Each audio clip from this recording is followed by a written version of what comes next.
Buildings with a rich historical tradition are predestined to being accommodated not only by the living, but also by shadows of the past. The history becomes visible in architectural manifestations, time-related aesthetics of furniture, historical pictures and souvenirs, etc., but also in traces of use, wear, and decay, and sometimes, for some people, in signs and messages from the other side. If the latter happens nowadays, these buildings quickly become well known as so-called paranormal hotspots. However, this was not the case when the marketing head of the Castle Hotel, the name is changed, in a southern German spa resort, got in touch with the IGPP in 2005 and reported allegedly paranormal phenomena. Therefore, our examination of this case could take place in a relatively unspoiled contextual field. In the following, I will briefly summarize the case and our findings. However, the focus of the talk will be on the process of the emergence of a haunted myth and on the possible effects that a scientific investigation can have on the field under investigation itself.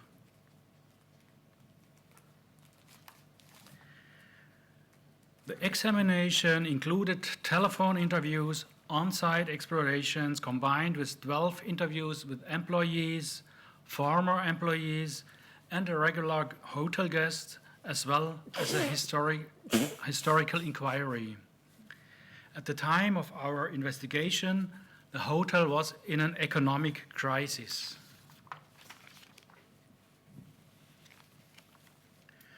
The reported probably paranormal phenomena covered a broad range from feelings of a presence to visual and acoustic perceptions, RSPK-like phenomena, through to impressions of personality changes of people staying there. Do oil paintings play a specific role? The first depicts a young lady interpreted as a picture of Adele. Adele ran the hotel for many years and was called the Hotel Queen. The second painting depicts a young clergyman. Some staff members called him the Bishop. Both pictures hung in central places in the hotel. The first accounts about phenomena can be traced back to the mid-1990s, when none of the current employees belonged to the hotel staff. The phenomena occurred during the whole period at different frequencies and did not seem to be linked to certain individuals. Overall, an escalation in the number of incidents seemed to have taken place during the last 2 years before our investigation. Most of the reported phenomena were of rather atmospheric character, such as changes in light levels. On good days, the light was shining bright. On bad days, it was dull and dark. Similarly difficult to grasp are the perceptual phenomena concerning the two oil paintings. They were supposed to change their facial expressions according to the attentiveness of the spectator. Further reported phenomena are sudden feelings of oppression and sensations of cold, feelings of the presence of somebody or something, an unexplainable musty smell that appeared occasionally in the ceremonial hall. Burst bulbs, especially in a 13-armed chandelier, were seen as predictors of negative events. Once, for example, a host fell out of the shower and broke her arm the very day a bulb burst.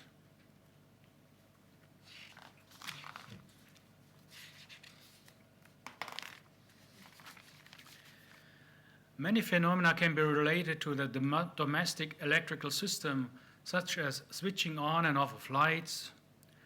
The telephone control panel often displays outgoing telephone calls from unoccupied rooms. Furthermore, automatic movements of the elevator were increasingly observed, which were partly linked to the sound of the elevator's door opening, although allegedly nobody could be in the elevator and the door could only be opened manually. Such a frightening incident was experienced by the executive housekeeper and a colleague who were about to clean the room opposite the elevator. Both of them perceived its arrival, saw that the door opened outward and closed again without anyone being inside it.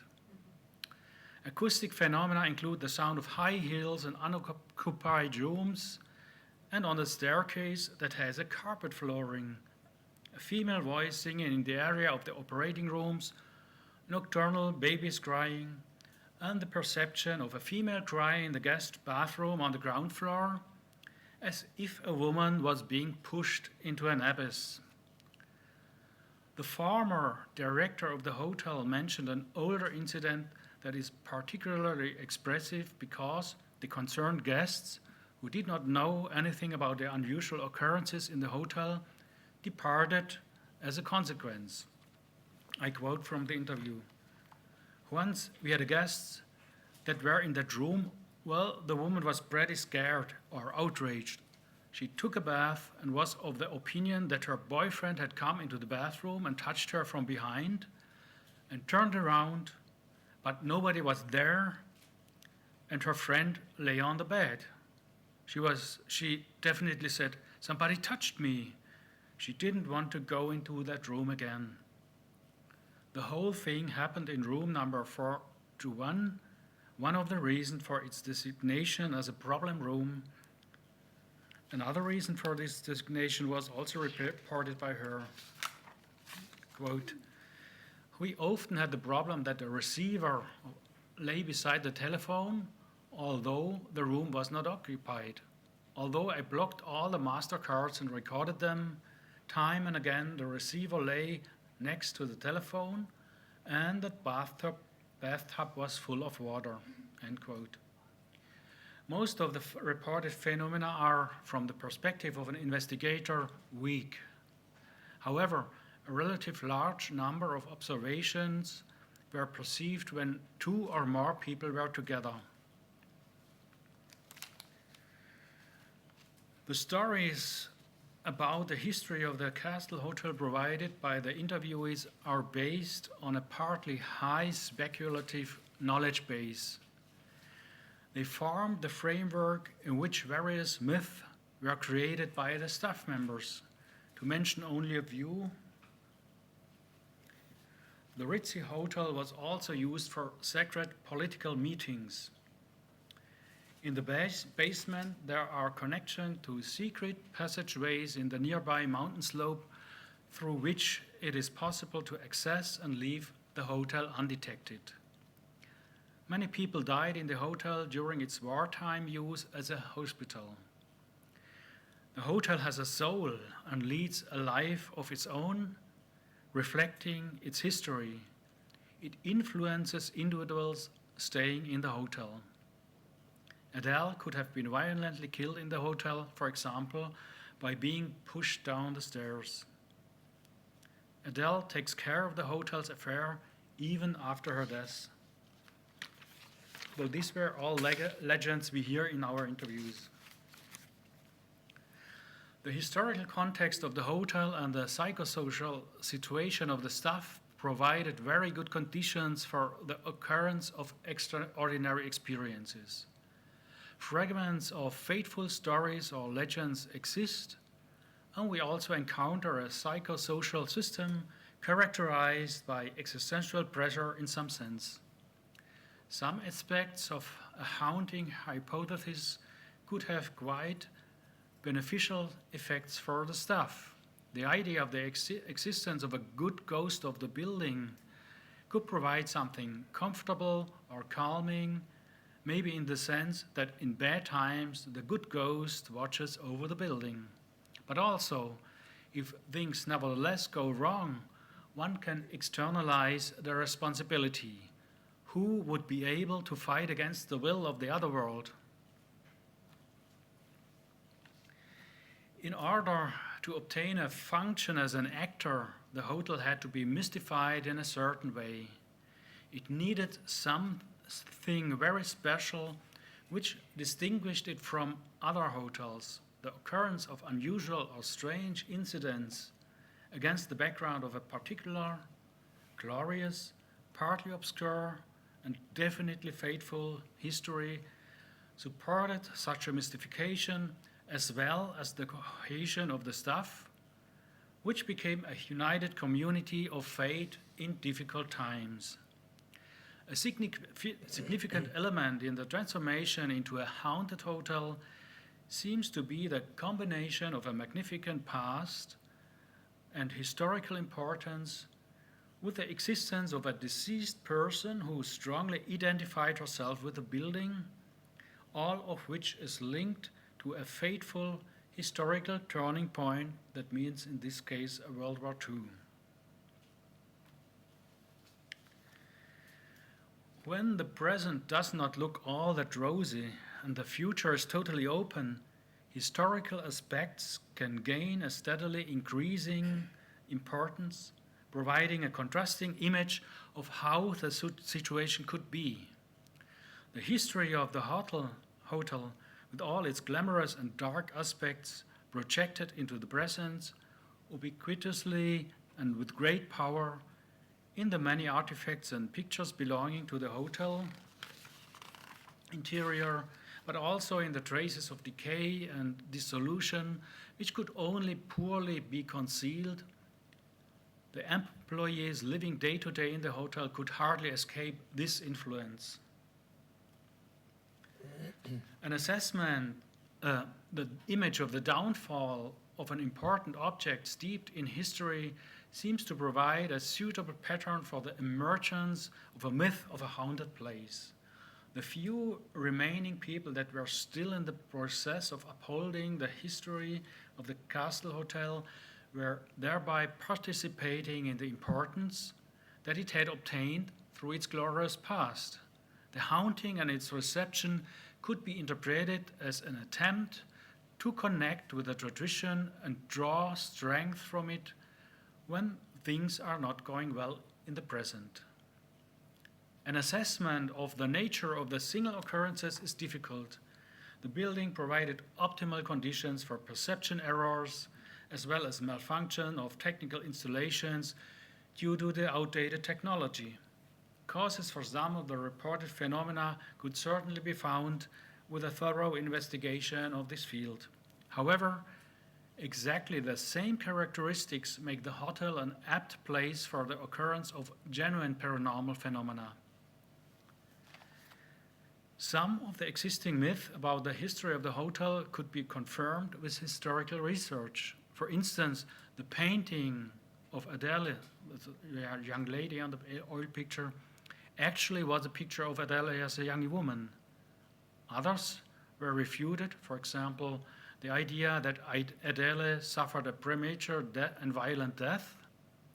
Facts were also brought to light that could have promoted the creation of myth. For example, the fourth floor of the hotel, which was particularly suspected by the staff as being haunted, was temporarily used as a hospital while the hotel business was continued on the first floor. Or the hotel was often subjected to directors who didn't manage it in the sense of Adele.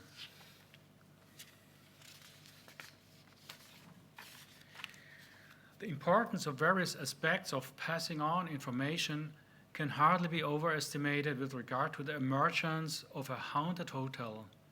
Fragmented knowledge about historical facts is likewise handed down as myth, explanatory models, and personal experiences with mutual dependencies. Taken together, a conglomerate results that creates new myth. At the time of our investigation, we were confronted with a haunted place in Statu Nascendi, which is just about to develop its own persistent haunting myth unless the wrecking ball puts an end to the whole haunting. Now to an aftermath of our investigation.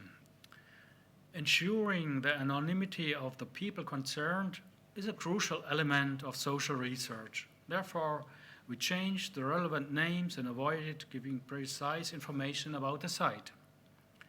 The people who were interviewed received a short version of the investigation report. It was beyond our control how they dealt with it. That means if some of them preferred to suspend the anonymization.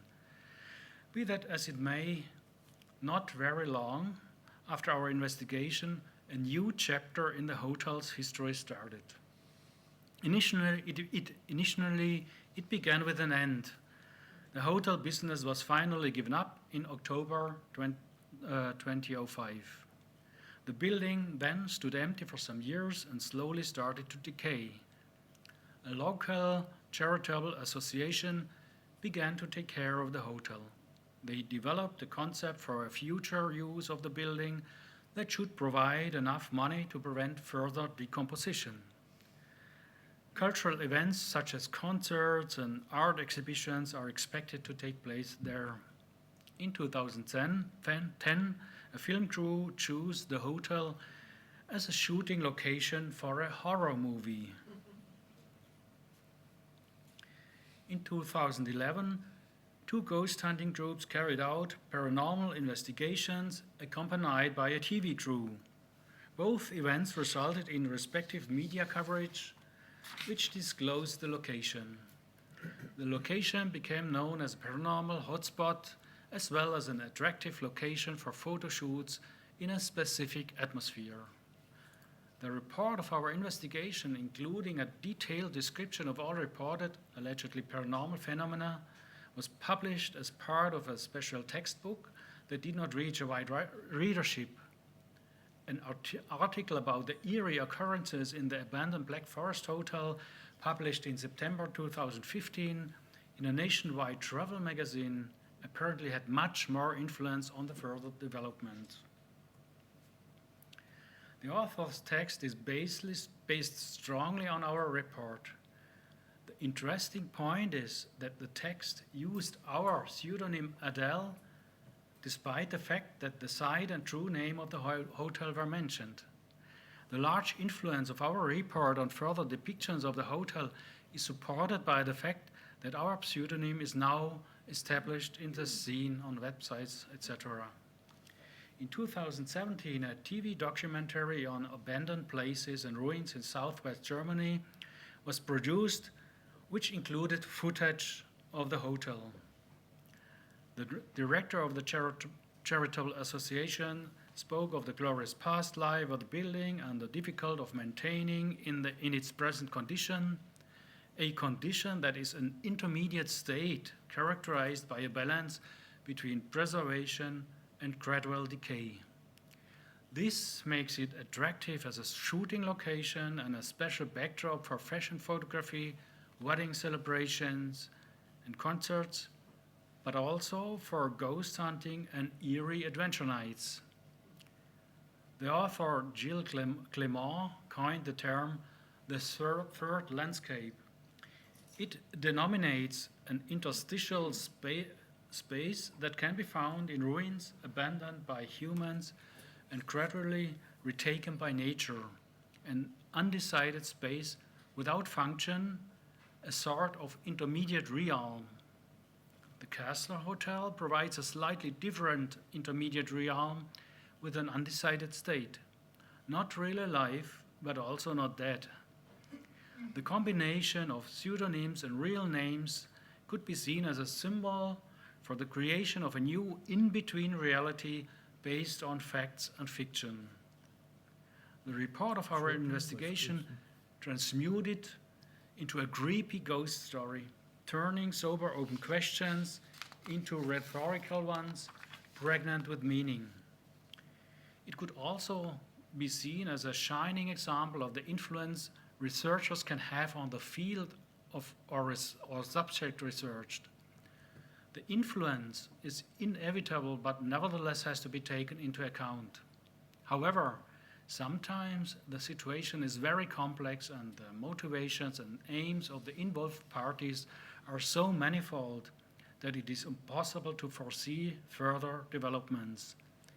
In this specific case of the Castle Hotel, it may have helped to prevent the historic building from finally being turned down. I thank you for your attention.